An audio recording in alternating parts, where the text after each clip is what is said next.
नमस्कार। The deep dive में आपका एक बार फिर से स्वागत है।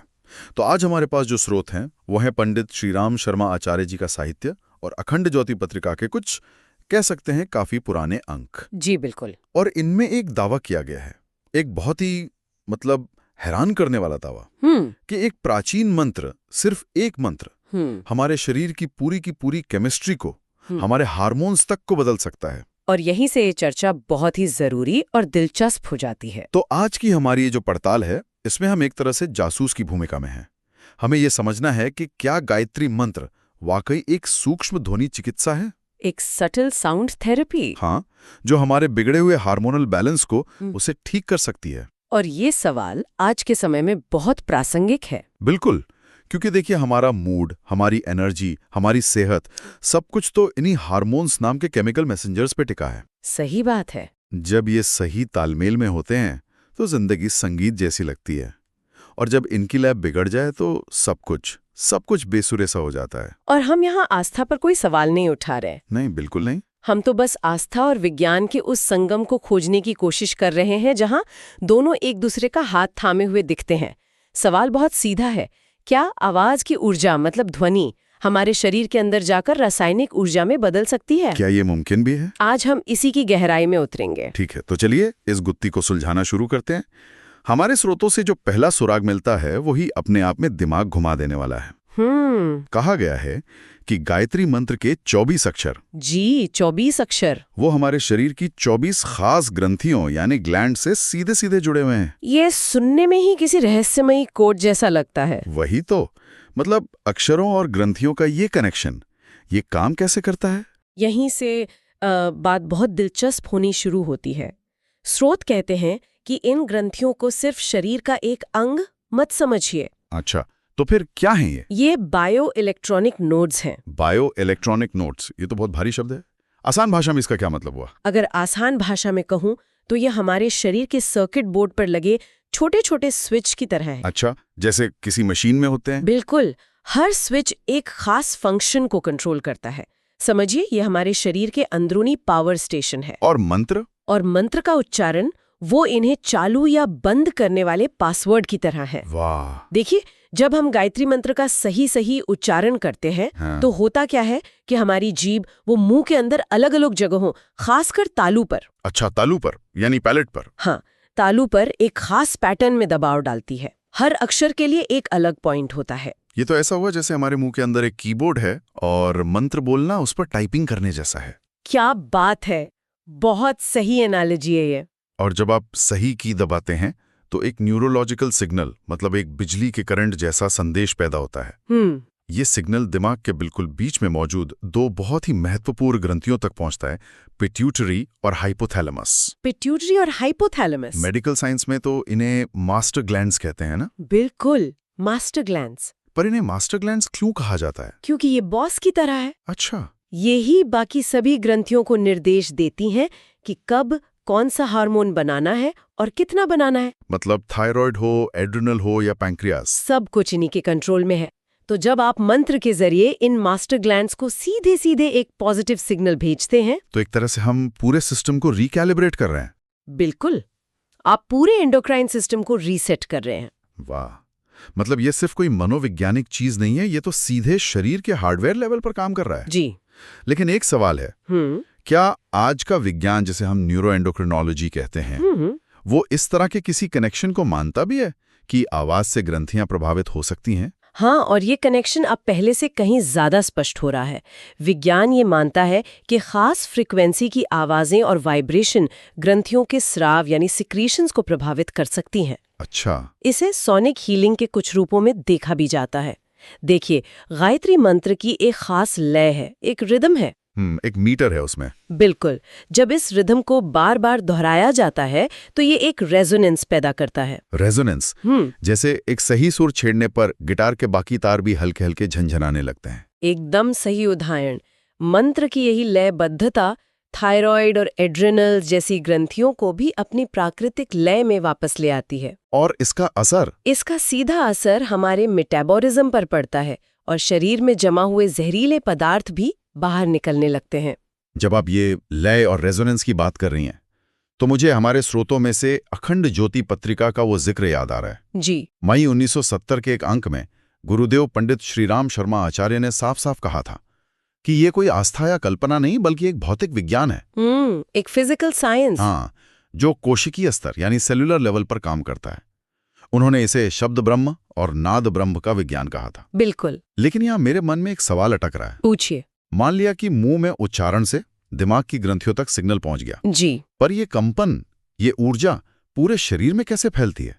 छाती तक, पेट तक? इसे फैलाने वाला केबल या नेटवर्क कौन सा है हमारे शरीर में? ये बहुत ही शानदार सवाल है और इसका जवाब हमारे शरीर की एक सबसे अद्भुत और कह सकते हैं रहस्यमयी चीज में छिपा है। और वो क्या है? Vagus nerve. वेगस नर्व, इसके बारे में सुना तो है। ये हमारे शरीर की सबसे लंबी क्रेनियल नर्व है। आप इसे शरीर का इंटरनल इंफॉर्मेशन सुपर हाईवे समझ सकते हैं। Information super highway? जी, क्योंकि ये दिमाग को सीधे हमारे दिल से, फेफड़ों से और पूरे पाचन तंत्र से जोड़ती है। अच्छा, तो ये वेगस नर्व ही वो तार है जिस पर ये वाइब्रेशन पूरे शरीर में ट्रेवल करता है? बिल्कुल सही पकड़ा आपने।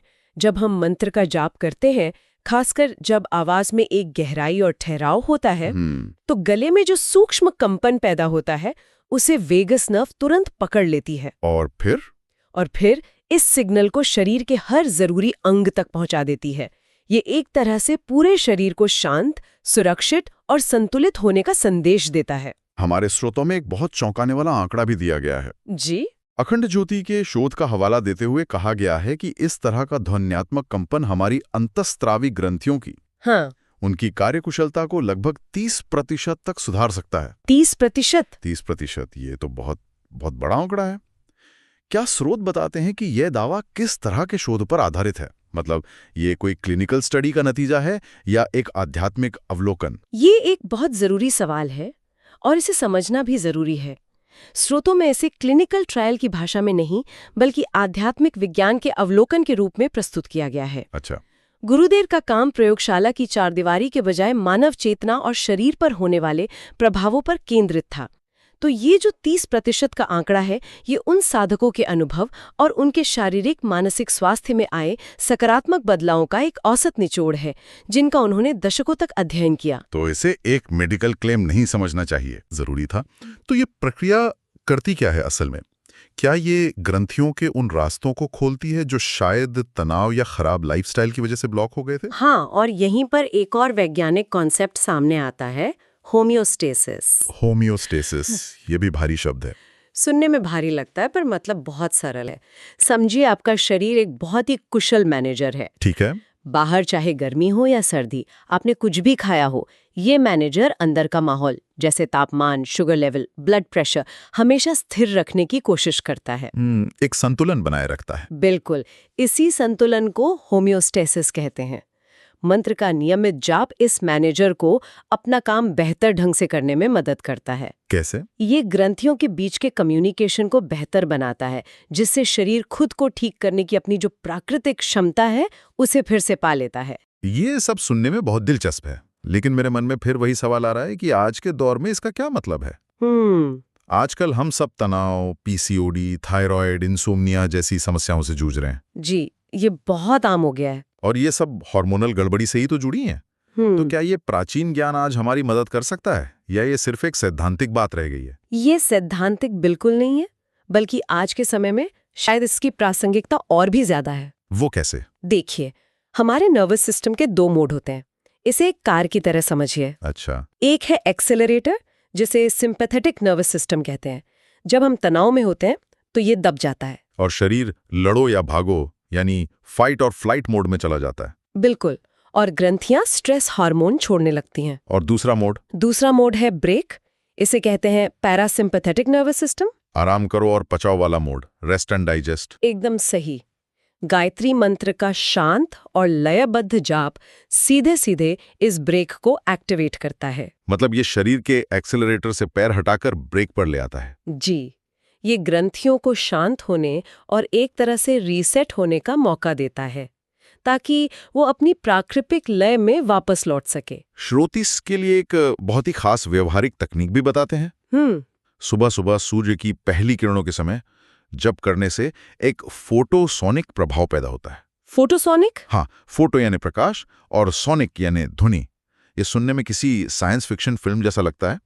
इसका असल में मतलब क्या है? ये एक डबल शॉट एक्सप्रेसो जैसा है, पर आपकी एक बहुत ही खास ग्रंथि के लिए।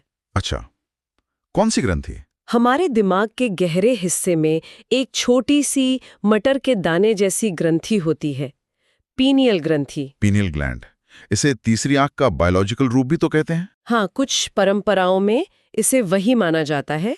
ये मेलेटोनिन हार्मोन बनाती है जो हमारी नींद और जागने की साइकिल को कंट्रोल करता है। तो ये फोटोसोनिक इफेक्ट इसे कैसे जगाता है? देखिए, सुबह की पहली कोमल धूप जब हमारी आंखों के जरिए अंदर जाती है तो वो पीनियल ग्रंथि को एक सिग्नल भेजती है। उठने का समय हो गया। बिल्कुल, ये हुआ फोटो यानी प्रकाश का असर।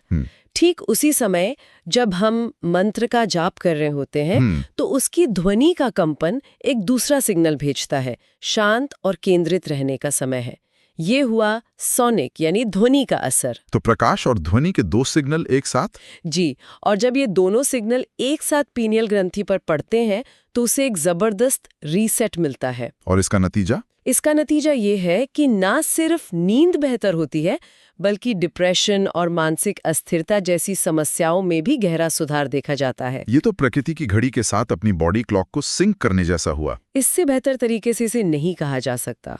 तो अगर हम आज की इस पूरी पड़ताल का सार निकालें तो बात ये निकल कर आ रही है कि एक गायत्री मंत्र सिर्फ पूजा पाठ के शब्द नहीं है। बिल्कुल नहीं। हमारे स्रोतों के अनुसार ये एक तरह का बायो हार्मोनल रेगुलेटर है। एक हार्मोनल रेगुलेटर? हाँ, एक ऐसी चाबी जो हमारे शरीर के अंदर ग्रंथियों के उस ऑर्केस्ट्रा को सही सुर में सेट कर सकती है जिससे सेहत और शांति का संगीत अपने आप बजने लगता है। बिल्कुल।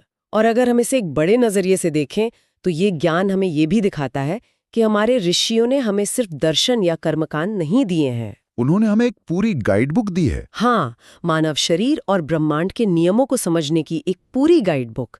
ये प्राचीन ज्ञान और आधुनिक विज्ञान का एक बेहतरीन संगम है। ये हमें याद दिलाता है कि स्वास्थ्य की सबसे बड़ी फार्मेसी हमारे अपने शरीर के भीतर ही है। हमें बस उसे खोलने की सही कुंजी पता होनी चाहिए। तो आज की इस गहरी पड़ताल को हम एक सवाल के साथ खत्म करते हैं। अगर एक पवित्र मंत्र की ध्वनि हमारे शरीर के रसायन को इतने गहरे स्तर पर बदल सकती है तो जरा सोचिए, हमारे द्वारा दिन भर इस्तेमाल किए जाने वाले आम शब्द, गुस्से में कहे गए बोल या हमारे आसपास का शोर, इन सब ध्वनियों का हमारे स्वास्थ्य पर क्या अनकहा और अनदेखा प्रभाव पड़ रहा होगा। ये सोचने वाली बात है।